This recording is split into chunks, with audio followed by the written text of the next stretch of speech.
भारत माता के भारत माता के बीजेपी जिंदाबाद गणशक्ति जिंदाबाद यूपीपीओ जिंदाबाद भारत माता के एजीपी जिंदाबाद भारत माता के धन्यवाद নেতৃত্ব যে প্ৰধানমন্ত্ৰীয়ে বলিষ্ঠভাৱে ভাৰতৰ ৭৫ বছৰৰ ইতিহাসত কোনো প্ৰধানমন্ত্ৰীয়ে ডাইৰেক্ট পাকিস্তানত সোমাই ৰাৱলপিণ্ডি ইছলামাবাদ কৰাচী তাৰমানে পাকিস্তানৰ ভিতৰত য'তে সন্ত্ৰাসবাদী আছে আৰু য'তে সন্ত্ৰাসবাদীক ছাপোৰ্ট কৰা ইনফ্ৰাষ্ট্ৰাকচাৰ যা যোগান আছে সোমাই মেলি মৰা কোনো প্ৰধানমন্ত্ৰী আগত সাহস কৰা নাছিলে আমাৰ প্ৰধানমন্ত্ৰীয়ে সাহস কৰিছে তাৰ কাৰণে মোদীজীৰ কাৰণে এটা হাত চাপৰি তাৰ কাৰণে মোদীজী আৰু আমাৰ সৈন্যবাহিনীৰ সাহসী যিসকল বীৰ সৈন্যবাহিনী যিসকলে এই কামটো সফলভাৱে ৰূপায়ণ কৰিলে আৰু প্ৰধানমন্ত্ৰীয়ে পৰহি ৰাতি আৰু এবাৰ কৈছে আৰু এবাৰ যদি ভাৰতবৰ্ষত আক্ৰমণ আৰু এবাৰ যদি হয় সন্ত্ৰাসবাদী আক্ৰমণ ঘটনা এটাও যদি হয় আকৌ এনেকৈ য'তে পাওঁ তাতে মাৰিব তো তাৰ কাৰণে তাৰমানে ন' কম্প্ৰমাইজ তো এই গোটেই বিষয়টোৰ কাৰণে আমি প্ৰধানমন্ত্ৰী গোটেই প্ৰক্ৰিয়াটোত যুদ্ধৰ আমাৰ সৈনিকসকলৰ কাৰণে ধন্যবাদ জনাই প্ৰত্যেক জিলা হেডকোৱাৰ্টাৰ বা জিলাত এটা তিৰংগা যাত্ৰা হ'ব লাগে বুলি কৈছে তো কালি যিটো মিটিং হ'ব যিহেতু আমাৰ সব পাৰ্টিৰ আমাৰ লিডাৰবোৰ থাকিবই ভাৰতীয় জনতা পাৰ্টি সম্মিলিত গণশক্তি আমাৰ ভাৰতীয় জাতীয় সংগঠনৰ নেতা অসম গণ পৰিষদ সব লিডাৰবোৰ যিহেতু থাকিবই জিলা পৰিষদৰ সদস্যসকল জিলাসকল থাকিব আঞ্চলিক পঞ্চায়তৰ সদস্যসকল যিহেতু থাকিবই তাতে আমি মিটিংটো 12টা বজাত 10টা বজাৰ পৰা 12টা বজাত মিটিং শেষ কৰি দিম 12টা বজাৰ পৰা 1টা বজাৰ ভিতৰত এটা খাদ্য বিৰতি হ'ব তাৰপিছত 1টা বজাৰ পৰা আমি 2টা বজালৈকে চিলাপথাৰতে তাৰপৰা দহনীপুৰৰ পৰা ওলাই তিৰংগা যাত্ৰাটো আমি কৰিম এইটো কথাটো অৱগত কৰি থৈ ইম্পৰ্টেণ্ট কাৰ্যসূচী কালিৰ কাৰণে আছে তাৰ পাছত আমি সমষ্টি ভিত্তিক এটা এটা আজিতো অকল আমাৰ 15টা গাঁও পঞ্চায়ত গোটেই এই আপোনাৰ 24টা গাঁও পঞ্চায়তক কেন্দ্ৰ কৰি কোনোবা এটা মধ্য অংশ আমি বাছি ল'ম আৰু ইমান কষ্ট কৰি আমি চবেই জিকিলোঁ হয়নে নহয় কষ্ট কৰি জিকিছোঁ নাই আৰু কষ্ট কৰি চবেই কষ্ট কৰি এইবাৰ মই তাৰমানে জোনাই সমষ্টিত মই কাম কাজ কৰি থকা চাবলৈ গ'লে 95ৰ পৰা মই ভালকৈ কাম কাজ কৰিছোঁ 95ৰ পৰা হ'লে কিমান বছৰ হ'ল 30 বছৰ হৈছে 25 মই ইমান দিন কাম কাজ কৰি 2001 চনৰ পৰা যিটো পঞ্চায়ত ইলেকশ্যন 1-2 চনৰ পৰা পঞ্চায়ত ইলেকশ্যনত মই যিহেতু কামবোৰত জড়িত আছিলোঁ ইমান ডাঙৰ সফলতা এই 15টা গাঁও পঞ্চায়তৰ আগত আমাৰ কেতিয়াও হোৱা নাছিলে 138 ৱাৰ্ড মেম্বাৰ আমি জিকিছোঁ চিধা চিধা 138 100টাৰ ভিতৰত 138 ৱাৰ্ড মেম্বাৰ তাৰপাছত এইবাৰ তাৰমানে এইটো ৰেকৰ্ড হ'ব 15টা গাঁও পঞ্চায়ততে আমাৰ সভাপতি আমাৰ হ'ব 15টা গাঁও পঞ্চায়ত আগত কেতিয়াও হোৱা নাছিল এইটো ৰেকৰ্ড আৰু বিৰোধী আঞ্চলিক পঞ্চায়ত জোনাই সমষ্টিত 2টা হ'ব 2টাতে চেয়াৰমেন আমাৰ হ'ব ব্লক জিলা পৰিষদ আমাৰ পঞ্চায়তবোৰ 24টা পঞ্চায়তৰ সভাপতি আমাৰ এনেকুৱা ৰেকৰ্ড আগত কেতিয়াও হোৱা নাই তাৰ কাৰণে মই আমাৰ যিসকল মেইন সেনাপতি সৈনিক লিডাৰ কমাণ্ডাৰ লিডাৰ সব আৰু আমাৰ যিমান ইয়াত সেনাবাহিনী আছে আপোনালোকক প্ৰথমতে ধন্যবাদ জ্ঞাপন কৰিছোঁ আৰু লগতে আপোনালোকৰ নিজৰ কাৰণে চবেই এটা হাত চাপৰি বজাই দিব আৰু এই ৰিজাল্টটো বহুত জেগাত মই লক্ষ্য কৰিছোঁ আমাৰ ৰিজাল্টবোৰ জিলা পৰিষদৰ ৰিজাল্টবোৰ চাইছোঁ অদ্ভুত ধৰণে ভাল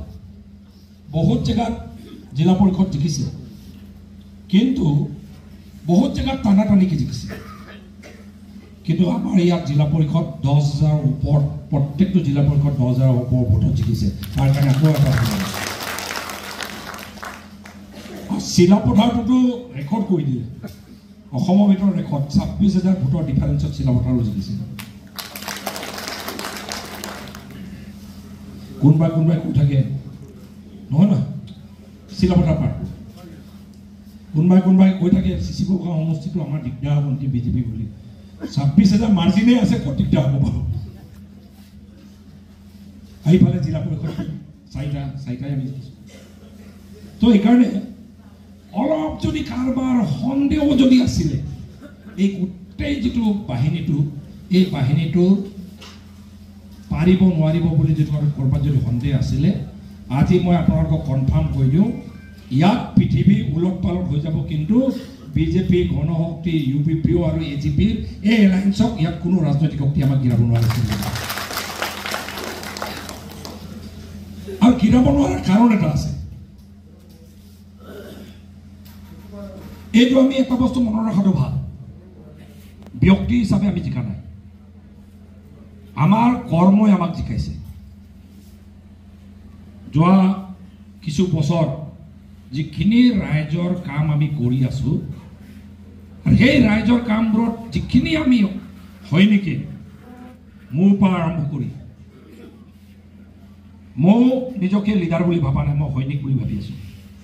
দিনে ৰাতি আপোনালোকে যিমান কাম কৰে সমানেই মই কষ্ট কৰি আছো আৰু আমি দিনে ৰাতি যে গাঁৱত যে লাগি আছো সাধাৰণ মানুহক যে স্পৰ্শ কৰাকে যে সাধাৰণ মানুহক যে কথাবোৰ পাতি আছো সাধাৰণ মানুহৰ কথাবোৰ পাতি আছো আৰু প্ৰত্যেকটো জেগাত PMAY ঘৰ কোনোবাই পাইছে নাই পোৱা নাই যদি পোৱা নাই জিঅ'টেক কৰাই দিব লাগে ৰেচন কাৰ্ড কোনোবাই পাইছে নে পোৱা নাই যদি পোৱা নাই দিয়াই দিব লাগে আয়ুষ্মান ভাৰত পোৱাত কিবা অসুবিধা হৈছে নেকি লাগি দিব লাগে সহায় কৰি অৰুণোদয় কোনোবা পোৱা মানুহ থাকি গৈছে নেকি দুখীয়া গৰীব মানুহ সহায় কৰিব লাগে নিযুত মইনা পোৱাত ক'ৰবাত ছোৱালীৰ অসুবিধা হৈছে নেকি লাগি ভাগি কলেজবোৰত সহায় কৰি দিব লাগে মথাউৰি বানপানীত ক'ৰবাত অসুবিধা হৈছে নেকি লাগি ভাগি ঠিক ঠাক কৰি দিব লাগে ৰাস্তা পদূলি অসুবিধা হৈছে নেকি MLA চৰকাৰৰ লগত লাগি মেলি সেই কামটো কৰাই ৰাইজক সকাহ দিব লাগে স্কুলত ক'ৰবাত অসুবিধা হৈছে নেকি স্কুলবোৰত বিল্ডিং নিৰ্মাণত সহায় কৰি দিব লাগে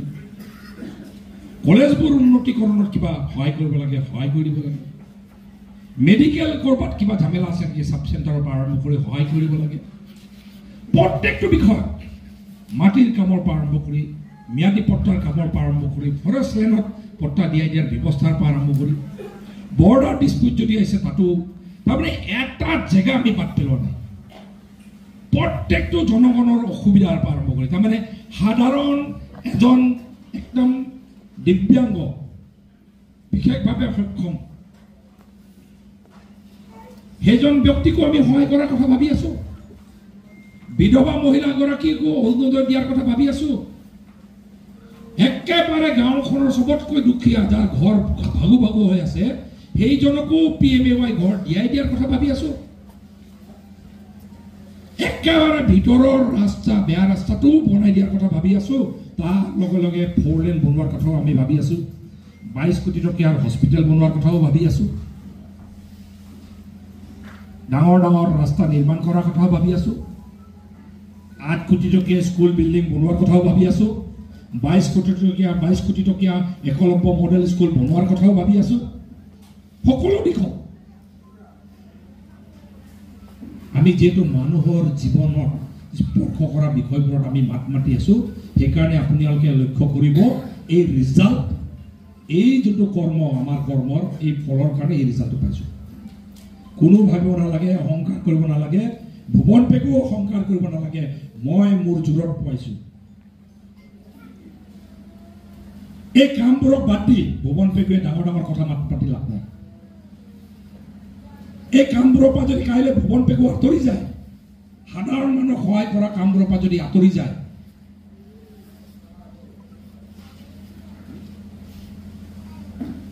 মই এই দলীয় ব্যৱস্থাটোৰ পৰা যদি মই আঁতৰি যাওঁ মোক কোনো মানুহ বুলি নাভাবিব ভুৱন পেগু দুদিন হুলস্থুল কৰিব পাৰিম দুদিন ডাঙৰ ডাঙৰ বক্তব্য ৰাখিব পাৰিম মই ডাঙৰ লিডাৰ মোক ৰাইজে ইমান ভাল পায় মোক ইমান মই বক্তব্য ৰাখিব পাৰোঁ দুদিনমান এই ছ'চিয়েল মিডিয়াত ইফাল ইফাল চলি থাকিব কিন্তু জনগণৰ যেতিয়া পৰীক্ষাত ভুৱন পেগু ফেল মাৰিব সেইকাৰণে মই আজি আহ্বান জনাইছোঁ সকলোকে, এই জিকাৰ সময়ত এটা বস্তু আহ্বান জনাইছোঁ। 1 নম্বৰ পইণ্ট মই মনত ৰখাটো বিচাৰিছোঁ, কোনো অহংকাৰী নহ'ব। আপুনি জিকিলে এই জিকাটো ৰাইজে আপোনাক অকল আপোনাক ব্যক্তিগত হিচাপে ভাল পাই দিয়া নাই, এই দলৰ ভিতৰৰ পৰা দলৰ একদম যিটো কৰ্মৰাজি, এই দলৰ কৰ্মৰাজি যোৱা 4-5 বছৰ আমি যেনেকৈ লাগি আছোঁ, সেই কৰ্মৰাজিৰ ফল বুলি ধৰি ল'ব। আৰু যিদিনাই ভাবিব মই দলৰ ওপৰত ভুৱন পেগু বাদ দিয়াহে বিজেপি, বাদ দিয়াহে গণশক্তি, মই কাইলৈ নিজেই কিবা এটা কৰিব পাৰিম বুলি যদি ভাবোঁ, এইটো অলপ দুদিনমান চটপট হ'ব পাৰিম, তাতকৈ বেছি আগবাঢ়িব নোৱাৰোঁ। জোনাই সমষ্টিত 240টা ৱাৰ্ড আছে, 24টা গাঁও পঞ্চায়ত আছে, মনত ৰাখিব। 4টা জেপিচি আছে, 2টা আঞ্চলিক পঞ্চায়ত হ'ব, 2টা ব্লক আছে। তাৰমানে ৱাৰ্ড কিমান? 240টা ৱাৰ্ড আছে। মই অহংকাৰী হ'বলৈ এইকাৰণে মানা কৰি আছোঁ, অহংকাৰী আৰু ডাঙৰ ডাঙৰ উস্তাদি মাৰিবলৈ এইকাৰণে মানা কৰি আছোঁ। এবছৰ আগলৈকে আমাৰ এই ব্লকৰ ইয়াৰ মুৰব্বী সন্মিলিত গণশক্তি দলৰ মেইন মুৰব্বী এবছৰ আগলৈকে ইয়াতে বহি যিজনে সদায় ৰাজত্ব চলাই আছিলে, অহংকাৰী এটা ৰাজত্ব চলাই, যিদিনাই অহংকাৰী ৰাজত্ব চলাই দলৰ পৰা আঁতৰি গ'ল, অকলশৰীয়াকে যেতিয়া নতুনকৈ জাগৃত হোৱাৰ কথা যেতিয়া কোৱা আৰম্ভ কৰিলে, তাৰ ফল আজি কি বুলি ক'লে, সেই 240টা ৱাৰ্ডৰ ভিতৰত 7টা ৱাৰ্ডত যেনে তেনে সেই 10-15টা ভোটত 7টা ৱাৰ্ডত সীমাবদ্ধ থাকিলে। এইবোৰ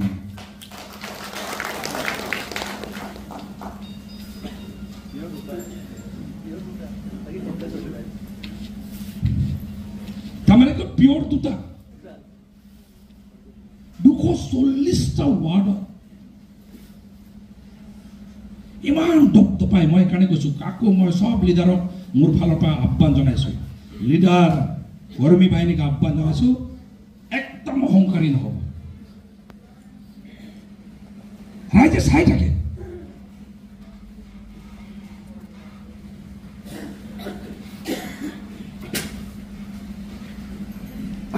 MLA খেলিব, ভুৱন পেগুক টচ টচ কৰিব, বিজেপিক শেষ কৰি পেলাব, গণশক্তিক শেষ কৰি পেলাব, এই গোটেই বাহিনীটোক শেষ কৰি পেলাব। কিমান জম্প লম্ফ,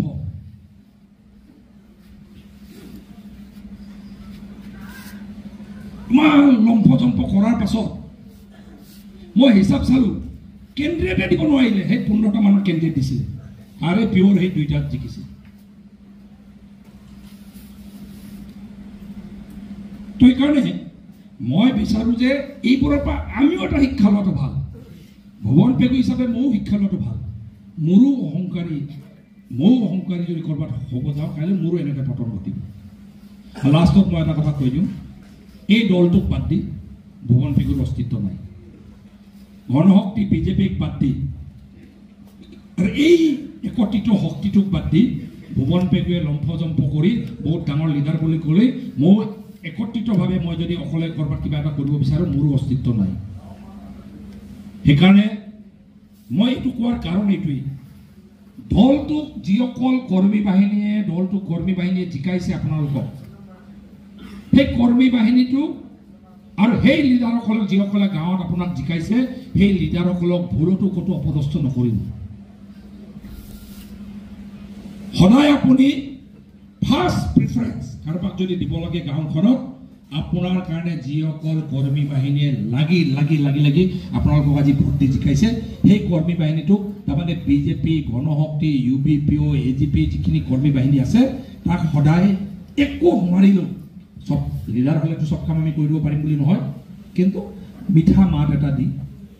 ঘৰত যদি আহে লাল চাহ একাপ খুৱাই মানুহখিনিক সন্মান এটা দিব। এই কথাটো মই মোৰ ফালৰ পৰা আহ্বান জনাইছোঁ। ক'তো অপদস্থ নকৰিব। সেই তহঁতৰ কাৰণে জিকিছোঁ নেকি বুলি এনেকৈ অপদস্থ ক'তো নকৰিব। সেই তহঁতে নহ'লেও মই জিকিলোহেঁতেন বুলি এনেকুৱা ধৰণৰ অপদস্থ নকৰিব। নহ'লে বহুত জেগাত একবাৰ জিকি যোৱাৰ লগে লগে চকীটোত বহাৰ লগে লগে ফটককে কেতিয়াবা এনেকুৱা কিছুমান বক্তব্য ৰাখি দিয়ে, এই ততে নহ'লেও মই জিকিলোঁ।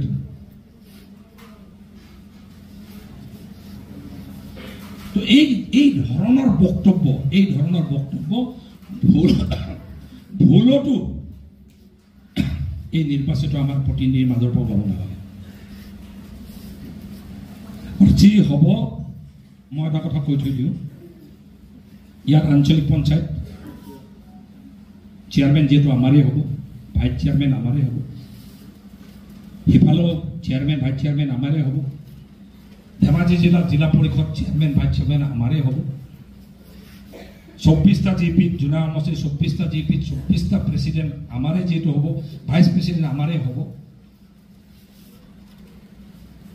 কিন্তু কথা এটা মনত ৰাখিব, 240টা ৱাৰ্ড মেম্বাৰৰ ভিতৰৰ পৰা 24টাহে প্ৰেচিডেণ্ট হ'ব পাৰিব। তেনেহ'লে উল্টাকে ভাবিলে সেই 24জনৰে অকল ভাল হ'ব, বাকীখিনিৰ বেয়া হ'ব নেকি? তো মই আপোনালোকক প্ৰতিশ্ৰুতি দিছোঁ, যিকেইটা ৱাৰ্ড মেম্বাৰ আমাৰ জিকিছে, অকল 24জন প্ৰেচিডেণ্ট যাৰ প্ৰেচিডেণ্ট হ'ব, অকল সিহঁতৰ ভাল বুলি নাভাবিব। আমি আলোচনা কৰি এই ব্লক পৰ্যায়ৰ পৰা, জিলা পৰিষদ পৰ্যায়ৰ পৰা, ব্লক পৰ্যায়ৰ পৰা প্ৰেচিডেণ্ট পৰ্যায়লৈকে, পঞ্চায়তলৈকে আমি চেষ্টা কৰিম প্ৰত্যেকটো ৱাৰ্ড মেম্বাৰে সমানে স্কিমৰ ভাগ যেন পায়, মই এইটো আমি চেষ্টা কৰিম। প্ৰেচিডেণ্ট হ'ল বুলিয়ে ক'ৰবাত মই মতালি কৰি বঞ্চিত কৰিব, এইটো আমি চেষ্টা কৰিম। আমাৰ মনিটৰিং কমিটি খুব ষ্ট্ৰং। কাইলৈ তাৰমানে এই বিষয়টো অলপ গভীৰভাৱে পতাৰ কাৰণে কাইলৈ মিটিংটো আহ্বান কৰা হৈছে। জিলা পৰ্যায়ত এই কথাবোৰ আলোচনা হ'ব। খালি এটা বস্তু মনত ৰাখিব যে আমি চেষ্টা কৰিম আমাৰ ৱাৰ্ড মেম্বাৰসকলে কোনোবা প্ৰেচিডেণ্ট নহ'ব পাৰে, ভাইচ প্ৰেচিডেণ্ট নহ'ব পাৰে, কিন্তু প্ৰত্যেকটো ৱাৰ্ড মেম্বাৰে আঁচনি চৰকাৰক সেৱা কৰা যিখিনি সুবিধা তাৰ সমান ভাগ পাবলৈ আমি পুৱাই দিয়াৰ ব্যৱস্থাটো আমি ওপৰৰ পৰা আমি মেকানিজম চবেই আলোচনা কৰি কৰিম। নহ'লে এনেকুৱা হ'ব যে নহয়, এটা জিপিত 10টা ৱাৰ্ড আছে, 10টা ৱাৰ্ডত আপোনালোকে এইটো ভাবি চাওক, 10জন ৱাৰ্ড মেম্বাৰ জিকিছে ধৰিলোঁ আমাৰ, যদি 10টাৰে যদি জিকিছোঁ 10জন ৱাৰ্ড মেম্বাৰ জিকিছে, কি সেই জিপিটোত অকল 10জনেই আমাৰ লিডাৰ আছে নেকি? জিপিটোতো 100-200টাতকৈ বেছি লিডাৰ আছে ভাল আমাৰ। তো 10জনে টিকেট পালে 10জনে জিকিলে বুলি বাকী যেনেকৈ 200জনৰ ভিতৰত 190জন যেনেকৈ বঞ্চিত হ'ব নালাগে, ঠিক সেইদৰে কোনোবা এজন প্ৰেচিডেণ্ট হ'ল বুলি বাকী ৱাৰ্ড মেম্বাৰ বঞ্চিত হ'ব নালাগে। চিম্পল এটা ফৰ্মুলা। চ' সেইকাৰণে আপোনালোকে নিশ্চিন্ত মনে থাকিব, প্ৰেচিডেণ্ট বাছনি কাৰবাৰটোত এটা বস্তু নিশ্চিন্ত মনে থাকিব, কোনোবা মই প্ৰেচিডেণ্ট হ'ব নোৱাৰিলোঁ, আমুকা হ'ল বুলি মুখ ফুলাই 5 বছৰ পাৰ নকৰিব। কিন্তু লোকচানটো আপোনাৰ যিমান লোকচান হ'ব মুখ ফুলাই থকাৰ কাৰণে, আমাৰ সেই ৱাৰ্ডটোত বেছিকৈ লোকচান হ'ব। লিডাৰজনে যেতিয়া মুখ ফুলাই কাম নকৰা হৈ যায়, তেতিয়া তাৰমানে আমাৰ অলপ দিগদাৰ হ'ব, তাৰমানে সেই ৱাৰ্ডটোত কাম কাজ কৰাৰ কাৰণে দিগদাৰ হৈ যায়। চ' সেইকাৰণে মোৰ ফালৰ পৰা মই আহ্বান জনাইছোঁ যে এইটো কাজিয়া পেচাল নকৰাকৈ কামবোৰ পাৰ কৰিব লাগে। আৰু যিজন প্ৰেচিডেণ্ট হ'ব, একদম মই কৈছোঁ 2.5 বছৰৰ কাৰণে প্ৰেচিডেণ্ট, খেলি মেলি কৰিলেতো 2.5 বছৰ পাছত বদলাবই পাৰোঁ আমি। যি হ'ল পাছত পাম নে নাপাম ঠিকনা নাই, 2.5 বছৰ পিছত পাক পুত পৰিব।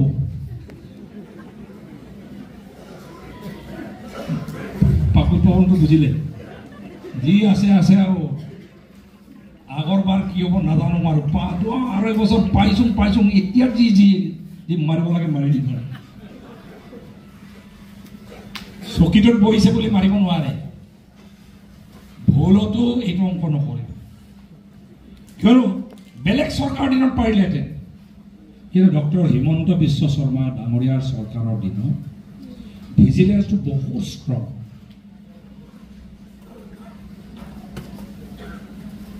আৰু মই একদম আজি প্ৰথম দিনা আমি এনেকৈ লগ খাইছোঁ জিকাৰ পাছত, এটা নীতি একদম চবেই অলপ মনত ৰখাটো ভাল। মই সেইটো নীতি পালন কৰিছিলোঁ। তাৰমানে এইকাৰণে আজিলৈকে মোক আপোনালোকে যদি টিভিত চায়, ছ'চিয়েল মিডিয়াত, মোবাইলতো যদি চায়, মোক বেয়া পোৱা লিডাৰে বহুত মোৰ বিষয়ে বদনাম গায়, কিন্তু ভুৱন পেগুৱে আমুকাৰ পৰা টকা খালে বুলি মোক বদনাম গাব নোৱাৰে। যিমান বেয়াকৈ ক'লোঁ, মোক বেয়াকৈ কোৱা মই চাইছোঁ টিভিত, বাতৰিত চাতৰিত কিবা কিবি মোবাইলত ওলাই থাকে, ছ'চিয়েল মিডিয়াত ওলাই থাকে, পৰ্টেলত ওলাই থাকে, কিন্তু ভুৱন পেগুক আঙুলিয়াই আমুকাৰ পৰা এই গৰীব মানুহৰ পৰা টকা খাইছে বুলি ক'ব নোৱাৰে। কিয় নোৱাৰে? মই এটা নীতি গ্ৰহণ কৰিছোঁ, যিদিনা MLA হৈছিলোঁ 2006 চনত এটা নীতি গ্ৰহণ কৰিছিলোঁ। মোৰ দেউতাই এটা নীতিৰ কথা কৈছিলে। মোৰ দেউতাই জিকাৰ পাছত এসপ্তাহৰ ভিতৰত মোক কথা এটা কৈছিলে, বেটা তই যি কৰ ৰাজনীতিত, কিন্তু চকীটোত বহিছ, সেই চকীটো ব্যৱহাৰ কৰি 1 নম্বৰ কথা, বিধৱা মানুহ আৰু বৃদ্ধ মানুহৰ পৰা 4 অনাও নাখাবি বুলি কৈছে, পাৰিলে সহায় কৰিব বুলি কৈছে। বিধৱা মানুহ আৰু বৃদ্ধ মানুহৰ পৰা 4 অনাও খাবলৈ মানা কৰিছে। পাৰিলে কিবা এটা অনুদান যদি 100 টকা পায়, 110 টকা পাৰিলে আপুনি দি, 10 টকা পাৰিলে দি আপুনি সহায় কৰিব বুলি কৈছে। আৰু দিব্যাংগ বা বিকলাংগৰ পৰা 4 অনাও খাবলৈ মানা কৰিছে। 3 নম্বৰ, মন্দিৰ মছজিদ ধৰ্মীয় অনুষ্ঠানৰ নামত অহা টকা খাবলৈ মানা কৰিছে। ঈশ্বৰৰ নামত অহা ধৰ্মীয় অনুষ্ঠানৰ নামত, নামঘৰৰ নামত, মন্দিৰৰ নামত টকা, এইটো পাৰিলে মন্দিৰৰ নামত 1 লাখ টকা চেংচন আহিছে, পাৰিলে আপোনাৰ পকেটৰ পৰা এই 500 টকা এটা লগত সহায় কৰিব। যোৰা নাই যদি টকা, পাৰিলে 1000 টকাৰ 2 বেগ চিমেণ্ট কিনি দিব কৈছে। আৰু দেৱ শিশুসকলৰ পৰা বাচ্চা ভাগত অহা টকা, যেনেকৈ এতিয়া অংগনাবাদীবোৰত মিড ডে মিল কিবা কিবি আহে নাই, সেইবোৰৰ পৰা টকা খাবলৈ মানা আছে। তাৰমানে বাচ্চাক দেৱ শিশু বুলি কয়। দেৱ শিশু মানে কি? ভগৱানৰ প্ৰতীক। আচল ভগৱানৰ প্ৰতীকৰ পৰা বাচ্চাৰ নামত অহা টকা খাবলৈ মানা আছে। আৰু যিটো আমাৰ অলপ আগত মই কোৱা অহংকাৰী লিডাৰটো, সেই চবতকৈ ডাঙৰ ভুল কাম কৰিলে। সেই বাচ্চাৰ নামত অহা স্কুলৰ পৰা পইচাটো মাৰি পেলালে, খাই পেলালে, গোটা গোটাকৈ খাই পেলালে। তাৰ দুৰৱস্থাটো আপোনালোকে নিজেই দেখিছে। আমি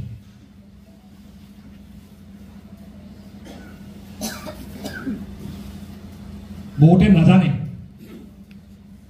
এই কথাটো। এই দেৱ শিশুৰ মই তেতিয়াই কৈছিলোঁ, এই দেৱ শিশুৰ নামত অহা এটা চেংচন ঘৰ যিমান পাৰে ভালকৈ বনাই দিব লাগে। ভালকৈ বনাই দিয়াৰ পাছত কণ্ট্ৰেক্টাৰ্ছ প্ৰফিট যদি কিবা থাকি যায়, এইটো লিগেল বুলি কয়। আপোনালোকক কথা এটা কৈ দিওঁ, যিকোনো চৰকাৰী কামত কণ্ট্ৰেক্টাৰ্ছ প্ৰফিট বুলি এষ্টিমেটত ধৰা থাকে। সেইটোত আপুনি আপুনি তাত কামটো কৰি 2 পইচা কমোৱাত কোনো চৰকাৰীভাৱে বাধা নাই। তো কণ্ট্ৰেক্টাৰ্ছ প্ৰফিটটো আপুনি খাব পাৰে কাম কৰা মানুহটোৱে,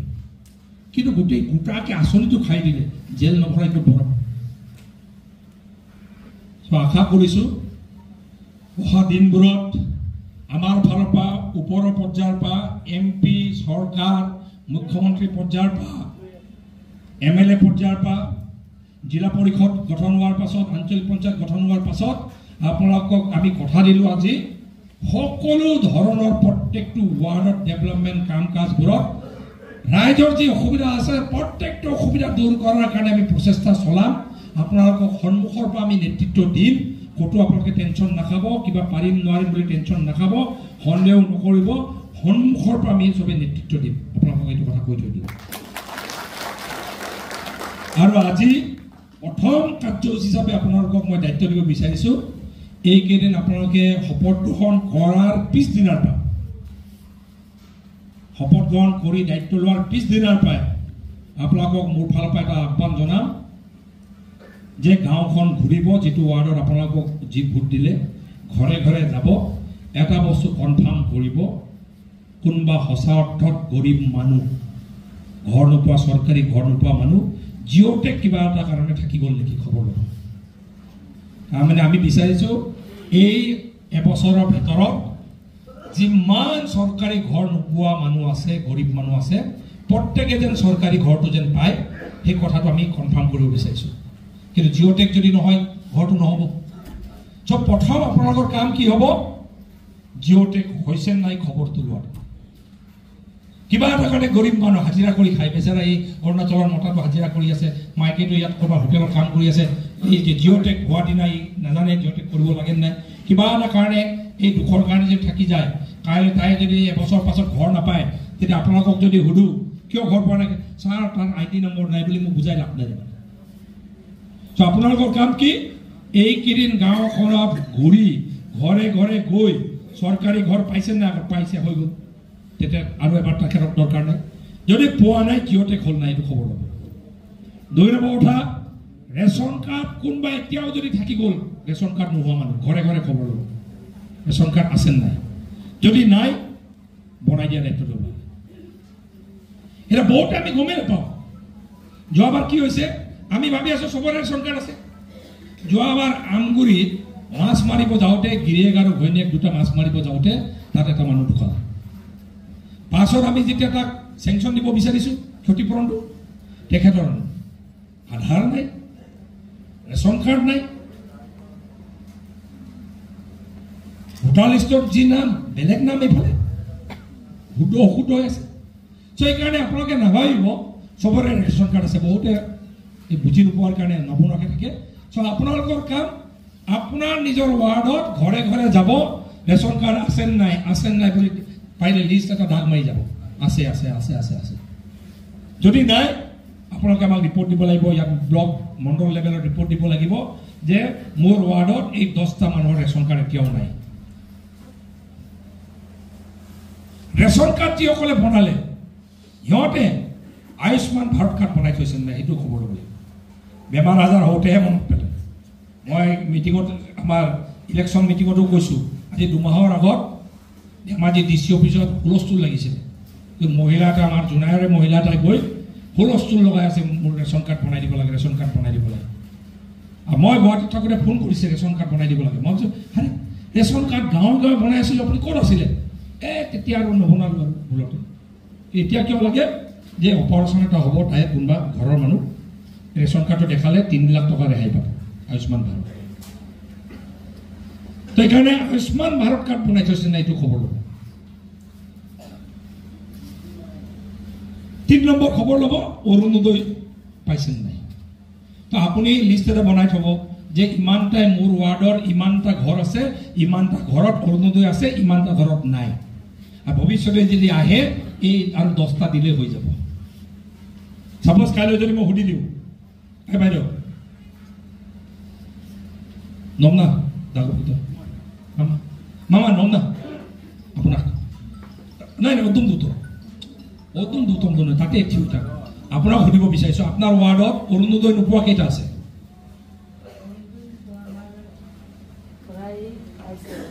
এই প্ৰায়তো নহ'ব এতিয়া সেইকাৰণে কৈছোঁ বহক